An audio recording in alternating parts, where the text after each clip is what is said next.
Schwinn IC4 Assembly Video. Introducing the new Schwinn IC4 bike. Begin by selecting an area where you are going to set up and operate your bike. For safe operation, the machine must be located on a hard, level surface. Please allow a minimum work area of 24 inches around the perimeter of the bike. Be sure that the workout space you choose has adequate height clearance, taking into consideration the height of the user and maximum incline of the fitness bike. Before you begin the assembly, please make sure you read the assembly manual thoroughly, as it contains important safety warnings and assembly tips. Please note that there are some steps in the assembly process that might require two people to help with the assembly. Some components on the machine can be heavy or unwieldy. Please use a second person when doing assembly involving these parts. For assembly assistance, please visit us online or give us a call. Check the assembly manual for a complete parts list. Please note that a right R and left L decal has been applied to some parts to assist with assembly. The following wrenches are included with your assembly: a number 2 screwdriver, a 3mm and 6mm Allen wrench, and a combination 15mm and 17mm wrench. Step 1. Attaching the stabilizers to the frame. It is recommended someone assists you with this step. Begin Step 1 by locating the main frame, Part 7. Next, locate the front stabilizer, Part 8, and set it in front of the frame. If a tube is pre-installed in the stabilizer bracket, remove and set it safely aside. The stabilizer has pre-installed hardware that will have to be removed. Using the provided 6mm Allen wrench, remove the top screws.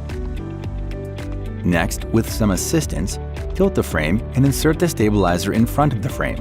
Slowly push it in place, matching the top holes. Once the stabilizer is in place, secure it to the frame using the previously removed hardware. The hardware should be installed into the same holes of the stabilizer that they were previously removed from. Start by hand tightening the screws first. Then fully tighten the screws using the provided 6mm Allen wrench. Once all hardware is tightly secured, proceed to locating the back of the frame. Locate the rear stabilizer, Part 6, and place it by the bottom back of the frame. The rear stabilizer has pre-installed hardware that will have to be removed. Using the provided 6mm Allen wrench, remove the top screws. Next, with some assistance, tilt the frame and insert the rear stabilizer in place. Once the stabilizer is in place, secure it to the frame using the previously removed hardware. The hardware should be installed into the same holes of the rear stabilizer that they were previously removed from. Start by hand tightening both screws first.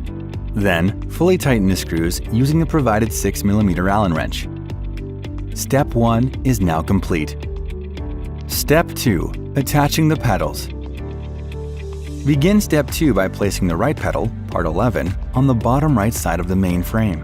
Be sure to attach the pedals on the proper side of the bike. Orientation is based from a seated position on the bike. The left pedal and the crank arm have an L engraved on them, while the right pedal and crank arm have an R engraved on them.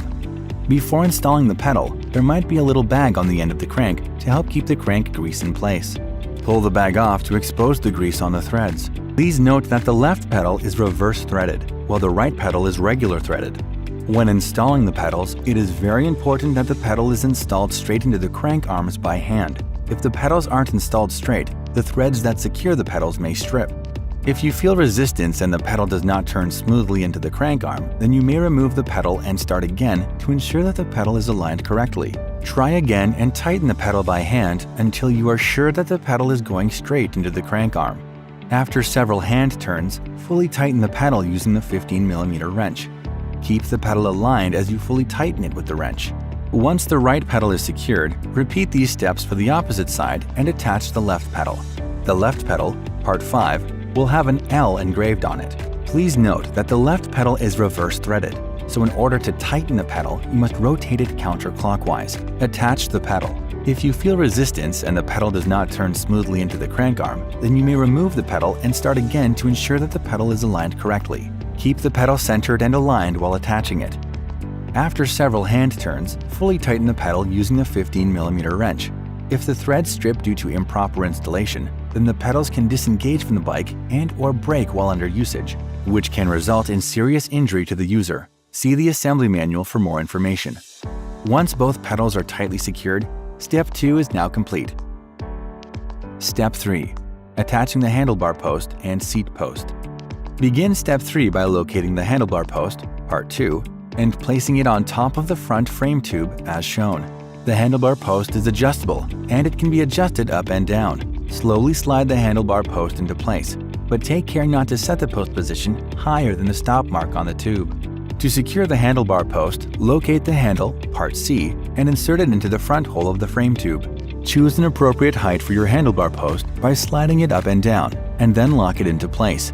Insert the handle, fully tighten, and make sure the handle points downward. Make sure the adjustment handle engages the holes in the handlebar post. To adjust the height after the handle is tightened, loosen the handle as you hold the handlebar post to prevent it from dropping.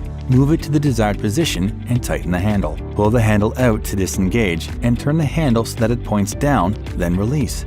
Next, locate the seat post, Part 4, and place it on the top of the frame tube on the location shown. The seat post is adjustable, and it has multiple height locations written on the side. Slowly slide the seat post into place, but take care not to set the seat post position higher than the stop mark on the tube. Pull the adjustment knob to adjust the seat post.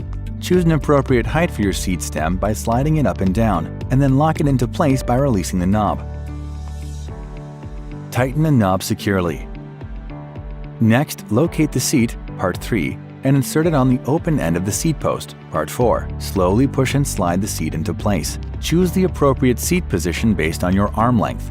To fully secure the seat, locate the adjustment handle, Part A, and the flat washer, Part B, and insert them underneath the seat assembly. The seat position is adjustable and can be adjusted to a desired position after the handle is tightened. To adjust the seat after the handle is tightened, loosen the handle, move the seat to the desired position, and tighten the handle. Pull the handle straight down to disengage and turn it so that it points rearward, then release. When fully tightened, the adjustment handle must point rearward. Step 3 is now complete. Step 4. Installing the handlebar assembly. Begin Step 4 by locating the handlebar, Part 13, and placing it on top of the handlebar post, Part 2. Slowly slide it in place, matching the center slot on the post stem. To fully secure the handlebar to the handlebar post, locate the adjustment handle, Part A, and the flat washer, Part B, and insert them underneath the handlebar. The handlebar position is adjustable and can be adjusted to a desired position after the handle is tightened. To adjust the handlebar after the handle is tightened, loosen the handle, move the handlebar to the desired position, and tighten the handle. Pull the handle straight down to disengage and turn it so that it points forward, then release. When fully tightened, the adjustment handle must point forward. Step 4 is now complete. Step 5. Attaching the water bottle bracket and holders. Begin Step 5 by locating the water bottle bracket, Part 12, and placing it in front of the handlebar on top. Before attaching the holder, locate the pre-installed hardware and remove 4 screws. Remove the screws using the provided No. 2 Phillips screwdriver. Then, matching the 4 top holes, slowly set the water bottle bracket onto the flat face on the handlebar. Next, secure the water bottle holder using the 4 previously removed screws. Insert the screws through the holder and into the handlebar. Fully tighten the screws using the No. 2 Phillips screwdriver. Next, locate the water bottle holders and attach them to the water bottle bracket. Before attaching the water bottle holders, remove the 2 screws that are pre-attached to the holders. After removing the hardware, push the holders into place, matching the 2 holes on the holders to the 2 holes on the bracket. Secure the brackets using the previously removed hardware. Fully tighten the screws using the No. 2 Phillips screwdriver. Repeat these steps for the opposite side. Step 5 is now complete. Step 6. Attaching the console. Begin Step 6 by locating the console, Part 1. The console gets attached to the handlebar on the top center bracket with 4 screw holes. Next, remove the pre-installed hardware located on the back of the console. Remove the hardware using a No. 2 Phillips screwdriver. Set the hardware aside and slowly lower and set the console into place. Next, secure the console using the previously removed hardware. Fully tighten the screws using the No. 2 Phillips screwdriver. Finally, locate the console cable and attach it to the bike frame cable. Route the cable through the handlebar and connect the cables. Take care not to crimp the cables. Make sure the cables are properly and fully connected. Step 6 is now complete. Step 7. Attaching the media tray. Begin Step 7 by locating the hardware installed in the front of the handlebar. The handlebar comes with pre-installed hardware. Remove the hardware using a number 2 Phillips screwdriver. Set the hardware aside and locate the media tray, Part 2. The media tray gets attached to the handlebar. Slowly lower the media tray into place, matching the 3 holes on the flat surface of the handlebar. Next, secure the media tray using the previously removed hardware. Fully tighten the screws using the number 2 Phillips screwdriver. Step 7 is now complete. Step 8. Attaching the AC adapter. Begin Step 8 by locating the AC adapter, Part 9, and placing it on the bottom front side of the main frame. The adapter connects to the side of the bike on the front frame. Slowly push and insert the AC adapter into place. After connecting the AC adapter to the bike, connect the power cord to the wall outlet. Please reference the assembly manual for power information. You may now attach dumbbells to the water bottle holders. The 2 water bottle holders are located underneath the handlebar, one on each side. Slowly insert and hang the dumbbell. Repeat these steps for the opposite side. Congratulations! You have now completed the assembly of the Schwinn IC4 bike. Before using the bike, please make a final inspection. You may now remove any protective covers from the face of the console. Please inspect the bike to ensure that all fasteners are tight and components are properly assembled. Check pedals weekly to ensure they are tight. Do not use until the bike has been fully assembled and inspected for correct performance in accordance with the assembly manual. Please reference the assembly manual for workouts, troubleshooting, and other program features. Enjoy your new Schwinn IC4 bike. Brought to you by Schwinn.